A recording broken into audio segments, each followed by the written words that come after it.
Don Miguel Ángel, muy buenos días. Buenos días. Imagino que verá fascinado lo que está ocurriendo con los bancos centrales ahora mismo, ¿no? Hombre, es muy interesante, ¿no? Es muy interesante todo, desgraciadamente, ¿eh? Sí. Interesante, ¿no? Porque lo que está sucediendo, lo que ha sucedido, ¿no? Es todo muy importante.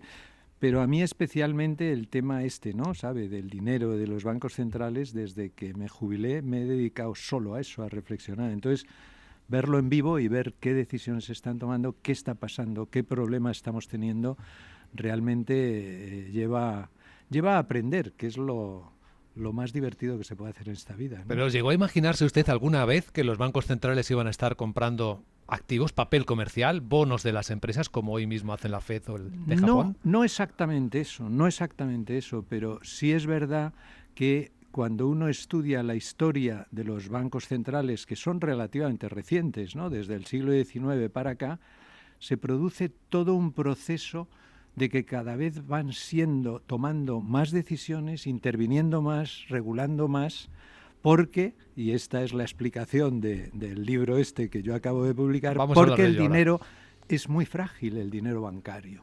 Entonces, uno se ve obligado a hacer cantidad de cosas. Por ejemplo, sin irnos a la crisis del COVID, antes del COVID, todo el tema del quantitative easing y todo esto también era absolutamente raro. Es decir, la forma en la que se hacía la política monetaria era intervenir en el mercado los tipos de interés. Si uno bajaba, daban más créditos, si subía, paraban, pero empezamos a comprar de unas cantidades gigantescas. ¿Por qué? Porque no funcionaba la política monetaria. ¿Y por qué no funcionaba la política monetaria? Porque la creación del dinero era por el dinero bancario y los bancos no daban préstamos. Entonces, yo creo que si uno examina, como lo hicieron Tobin y Milton Friedman y Hayek y un montón de curiosamente liberales, ¿no?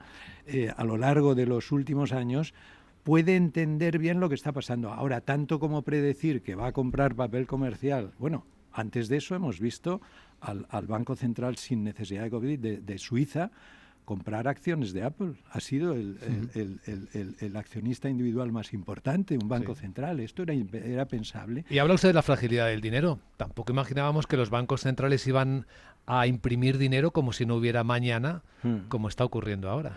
Sí, pero además lo están haciendo de una forma que todavía no es correcta, ¿no? Y es indirectamente, es decir, comprándole activos financieros a quien los tienen, pero que con ese dinero normalmente no se lo van a gastar, ¿no?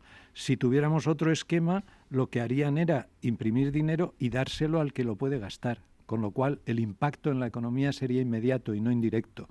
Entonces es muy curioso, ¿no? Todo esto es sumamente interesante, ¿no? Vamos a hablar del trabajo que acaba de publicar, Adiós a los bancos, se llama el libro, en el que recoge este pensamiento que imagino que ha estado dándole vueltas por la cabeza y sobre el que ha estado trabajando, investigando durante estos años desde que dejó de ser gobernador del Banco de España. Aquí con nosotros está sentado también en nuestra mesa don Eduardo Aguilar, que es técnico comercial del Estado y es el presidente del Comité Editorial de Capital Radio. ¿Qué tal, don Eduardo? Muy buenos días. Bueno, hoy tenemos una entrevista fascinante, ¿no? Sí, ¿a qué tiene preguntas para don Miguel Ángel? Sí, tengo de entrada dos. Una primera es, tu libro, Miguel Ángel, es fascinante y además llega en un momento, no sé si casi preparado, ¿no? Pero recuerdo que cuando presentaste el libro comentabas alguna cosa que yo creo que era muy interesante. Decías que al margen del mensaje un poco radical, decir adiós a los bancos, el sustrato del libro, lo que viene debajo es un conjunto de ideas de cuestionar la estructura financiera y monetaria de la sociedad moderna, que con independencia de que creas o no en la fórmula, ya lleva de por sí una carga de profundidad muy grande y lleva a una serie de medidas que posiblemente son interesantes ir pensándolas y ir poniéndolas en práctica, ¿no? Sí. Y es... Hombre, el subtítulo del libro, Adiós a los bancos, pues el título seguramente para vender, ¿no? ¿no? Y es verdad, porque la idea es, y la tiene mucha gente, que los bancos ya, tal como son ahora, porque evidentemente están haciendo actividades valiosísimas, todo el tema de préstamos, todo el tema de pagos, pero que habría que hacerlo de otra forma, como las telecomunicaciones han cambiado. Antes eran un oligopolio y ahora, pero las telecomunicaciones siguen siendo muy importantes. El subtítulo del libro es Una visión distinta del dinero y la banca. Es decir, mire usted esto desde otra forma. salga un poco y en vez de estar todos los días diciendo qué ha hecho, qué ha subido, qué ha bajado, qué ha comprado y tal, no, mire a ver qué pasa aquí. Y eso es verdad que independientemente de que uno crea, como yo lo creo, que las propuestas de los que creen que el dinero debe ser público y las actividades bancarias deben ser privadas y sin intervención del Estado, préstamos, etcétera, separar eso, ¿no? Como se separó en los monopolios de las redes y tal, pero es verdad que ayuda a entender los problemas, lo que hablábamos antes, ¿no? Con Luis Vicente, ¿no? Es decir, que ayuda a ver cosas que si uno no analiza desde este punto de vista no ve, independientemente de que luego la solución pueda ser otra, ¿no? Es verdad que esta está avanzando. En este momento, solo limitadamente, pero limitadamente, la mayoría de los bancos centrales desarrollados están estudiando cómo introducir dinero público digital. CBDC. Los ingleses nos imponen los acrónimos, Central Bank Digital Currencies, ¿no? Esto lo están estudiando todos. Los suecos incluso lo están con una experiencia piloto. Los chinos experimentándolo en 4 ciudades.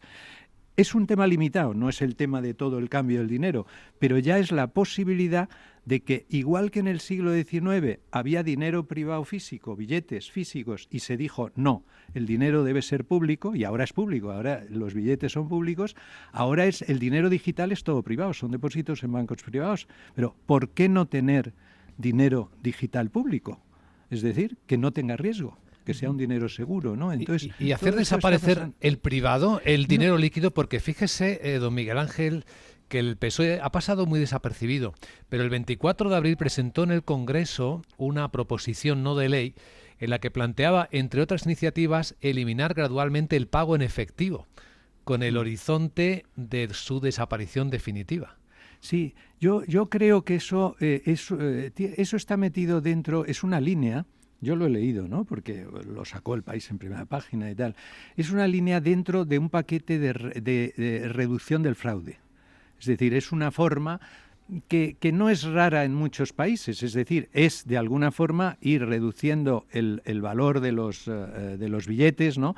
Para poder evitar fraude fiscal, ¿no? El tema es que yo creo que si miramos con las nuevas tecnologías y tal, es mucho más interesante introducir el dinero público.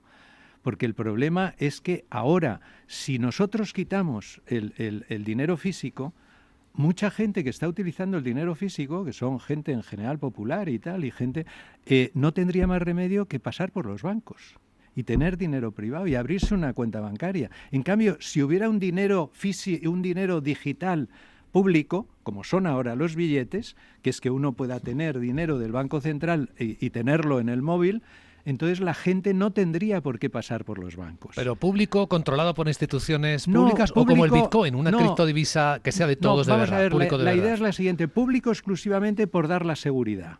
Es decir, la comparación con el dinero físico es muy clara. En el siglo XIX los bancos privados emitían también dinero, igual que ahora emiten depósitos, tenían dinero, ¿no? Y entonces se dijo, no, que el dinero lo emita el Banco de Inglaterra, y hubo una ley Peel en el año 1844 y todos los países han copiado eso. Ahora nadie deja a los bancos emitir dinero. El tema de la operación sería en el mismo sentido, es decir, que los depósitos del Banco Central fueran, digamos, utilizados. Ahora está prohibido. Ahora el dinero digital público existe. Es decir, el dinero digital seguro existe, que es el dinero del Banco Central. El problema es que solo pueden acceder a ello los bancos. Y está prohibido que los ciudadanos o las empresas puedan tener dinero ahí. O sea que estamos obligados a tener dinero en un sitio, en principio, inseguro. Porque al final, como el Estado da tal cantidad de protecciones a los bancos para que sea seguro y parezca que es seguro, estamos utilizando una cosa muy rara que es un dinero frágil asegurado por el Estado. O sea, su idea revolucionaria sería permitir a los ciudadanos que abriesen una cuenta del Banco de España, por ejemplo. Revolucionario, es curioso que revolucionario sea, porque la pregunta es al revés. Es decir, ¿por qué le prohibimos a la gente que utilice ese dinero? ¿No? Es como si en el dinero físico dijéramos, no, ahora no dejamos que emita dinero los bancos centrales, solo los bancos privados, y que los billetes no sean públicos. Bueno, lo revolucionario y lo raro es que tengamos que usar el dinero privado, ¿no? O sea, no, la carga de la prueba es justifíqueme usted por qué no. Yo a veces he pensado que en un país como en Inglaterra o Estados Unidos alguien podría ir al juez y decir, oiga, en este país todo el mundo tiene que ser tratado igual. ¿Por qué los bancos pueden tener dinero al Banco Central y yo no? y que de repente se organice una... Quiero decir que estamos tan... La realidad nos llena tanto, y además está muy bien, porque la realidad hay que tenerla en cuenta. Es decir, probablemente todas estas compras monstruosas y tal no hubieran sido necesarias, todas las intervenciones de los bancos centrales. Pero si el sistema que tenemos es eso está bien hecho. A mí a veces me dicen, no, es que usted entonces estará en contra de lo que están haciendo los bancos centrales. No, no te queda más remedio que proteger a los bancos, que ayudarles, que decirles ahora que no provisionen tanto, que no utilicen el buffer de capital, que no sé qué. No queda más remedio, porque es que si no se me caen. O sea, y yo lo haría si yo estuviera en su lugar. Yo no soy nada crítico, soy crítico con el sistema que nos lleva a hacer estas cosas, pero no con las decisiones que están tomando los bancos centrales. Pues es lo que hay.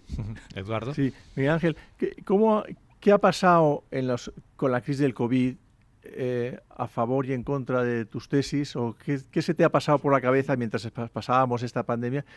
O dicho de otra manera, ¿qué hay en tus propuestas ahora que podría ayudar a salir de la situación actual? Sí, mira, yo creo que el COVID ha impulsado todo esto, desde luego internacionalmente. Vamos a ver, este es un tema, estamos aquí 3 españoles, que a los españoles no les importa casi nada, ¿no? O sea, es un asunto. Pero fuera así, fuera así, se está hablando, y el Banco Central Europeo ya ha hecho una task force, etcétera, etcétera. Entonces, ¿qué pasó? Cuando yo saqué el libro y me pararon las presentaciones, porque yo hice solo la de Barcelona el 11 de marzo, pero ya después la que estaba prevista para Madrid, ¿no? Al principio digo, bueno, esto ha sido un contratiempo tremendo y tal. Bueno, pero curiosamente el tema se ha impulsado enormemente. ¿Por qué? Porque se han visto los problemas de no tener un dinero digital público. Porque, claro, la gente no ha podido utilizar el físico. Las compras tienen que ser digitales. Y entonces ha dado un impulso a la idea. Y, de hecho, la semana pasada, ayer, se estaba hablando en el Congreso de los Estados Unidos de esto. Y ahora ya lo están estudiando no cuatro chalaos como yo y tal, sino Accenture ha hecho un trabajo sobre la introducción del digital dollar, lo está estudiando consultoras, etcétera. Es decir, que el COVID ha impulsado el tema del dinero digital. Y claro, el dinero digital puede ser o privado como quería Facebook, y eso te volvería a tener problemas como tienes los bancos, o que sea un dinero digital público. Lo cual no significa que el Banco Central tenga que hacer más cosas, tendría que hacer menos. Sería como un registro de la propiedad. Pero luego, quien compra y vende casas, quien hace los servicios de préstamos, etcétera, todo debería ser privado y abierto a todo el mundo.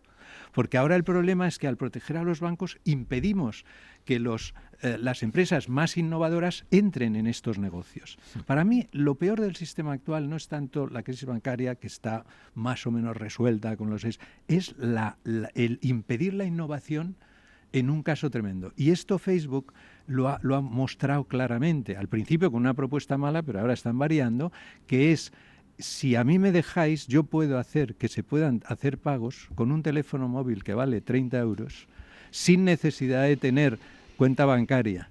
Y esto podría darle sistema de pagos digitales a 1.700 millones de personas que hay en el mundo que no tienen una cuenta bancaria. Y esto, como decía David Marcus cuando presentaba el tema, dice, esto es probable que nuestra solución, en este caso es la suya, no es la mía, que es la de dinero público, a lo mejor no salga, pero las cosas no van a ser iguales. Es muy estimulante lo que nos está planteando el señor Fernández Ordóñez con este trabajo, Adiós a los bancos. Otra persona habría escrito sus memorias. ¿Las va a escribir, por cierto, usted, señor Fernández? Pues no, tengo pensada las memorias y las escribo un día, que el título lo tengo clarísimo, es Una mala memoria, porque es que no me acuerdo de casi nada. A ver si es que prefiere olvidar algunas de las cosas por las que ha pasado. No es verdad, no. Esas cosas que son muy duras, ¿no? Porque haber estado al frente del Banco de España durante la crisis muy dura, también me llevaron a ver los problemas que tenía el sistema. Esto lo dicen mucho los médicos. Tú entiendes para qué sirven los órganos cuando dejan de funcionar, ¿no? Y entonces, si el hígado no funciona y el corazón, te das cuenta de cómo funciona aquello. Por tanto, desde el punto de vista intelectual, no desde el punto de vista personal, que no me dediqué a otra cosa. Entonces son, no 6 años, porque los 2 primeros años fueron deliciosos, o el primero, ¿no? No había ningún problema. La crisis, ¿no? 2008. Fueron durísimos, del 2008 al 2012, ¿no? Esos 4 años fueron tremendos, pero también con muchas compensaciones. Allí yo tuve la suerte de tener en el gobierno a un secretario de Estado de Economía, que ahora dirige la EVA, que es Campa, que yo creo que fue un hombre crucial para poder haber salvado todos los ataques que otros países no resistieron. No lo resistió Grecia, no lo resistió, y España resistió. Al final estuvimos a punto ya con el nuevo gobierno de tener problemas, pero felizmente, en mi opinión, vino el rescate. Ese rescate que nunca existió a mí me parece muy bueno. Y puede que venga otro ahora, dicen, ¿no? Bueno, no lo sé, ¿no? Yo creo que las cosas han cambiado, ¿no? Ahora, por ejemplo, con la crisis bancaria, ahora, ¿qué es lo que han hecho los bancos centrales? Oye, aquí no vamos a ponernos como antes. A ver, el problema que tenemos, todos los bancos que pueden caer y inyectar capital y tal. Lo que vamos a hacer es que no aparezca la crisis. Y entonces vamos a decirle que no hagan tantas provisiones, no pasa nada. A cambio, el tema tal, los temas de mark to market los quito. El buffer de capital que te exigía no te lo exijo. El colateral que me dabas, pues que yo decía que debe ser muy de alta calidad, lo bajamos y tal. Qué miedo, con lo cual no tengo crisis. Ya hablaremos luego, ¿no? Entonces, a mí me parece inteligente el tema. Es decir, vamos, lo que es evidente que este problema, si no tienes eso, te hubiera dado una cantidad de crisis bancarias enormes, ¿no? Sobre todo en Europa, ¿no? Sobre todo los bancos europeos, ¿no? Que en general, ¿no? No solo los españoles, ¿verdad? Los españoles tienen menos capital, pero en general los europeos están mucho peor que los americanos. Entonces, yo creo que esto, avalarle los créditos, hacer no sé qué, ¿no? Yo esto me parece absolutamente correcto. O sea, ¿hubiera sido necesario en otro sistema? No, porque no hubieras tenido que hacerlo, ¿no? Pero el sistema que tenemos es este. O sea, yo es que en la realidad, vamos, como uno ha estado mucho tiempo, 40 años en la realidad, pues está bien que ahora jubilado se ponga a pensar. Le agradecemos muchísimo, don ser, Miguel ¿no? Ángel, que nos haya acompañado esta mañana. Y déjeme preguntarle anímicamente cómo se encuentra ahora, ¿no? Porque usted ha sufrido trabajo duro, le han responsabilizado de muchas cosas, le han criticado de todas las maneras posibles.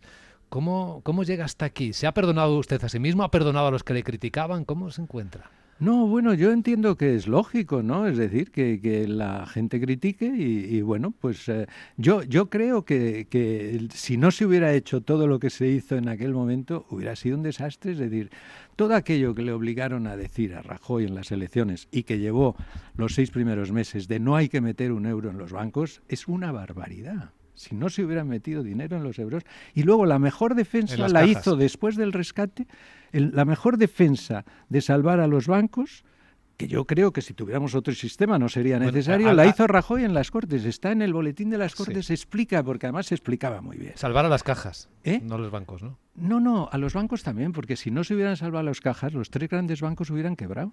Si uno aparece en las pantallas de los inversores, España no paga los bonos de unos bancos pequeños que se llaman comerciales y tal, ¿no? Pues la gente hubiera dicho, oye, lo de los bonos de este no lo nombro y del otro, nada. Y en 2 minutos hubieran caído los bancos. Se salvó a las cajas.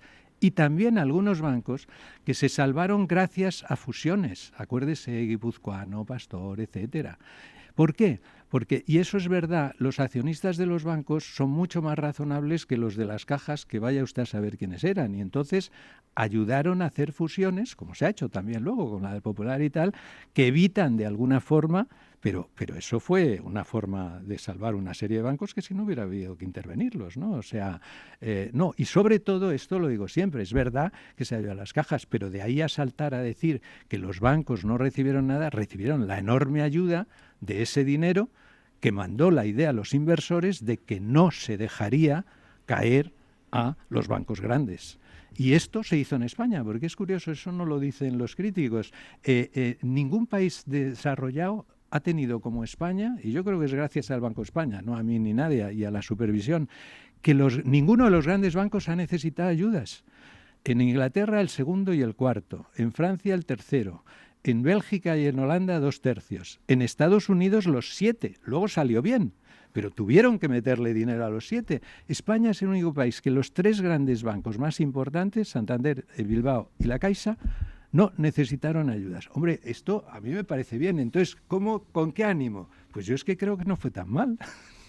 Ha sido un placer escucharle, don Miguel Ángel Fernández Ordóñez. Mil gracias, cuídese mucho. A ustedes.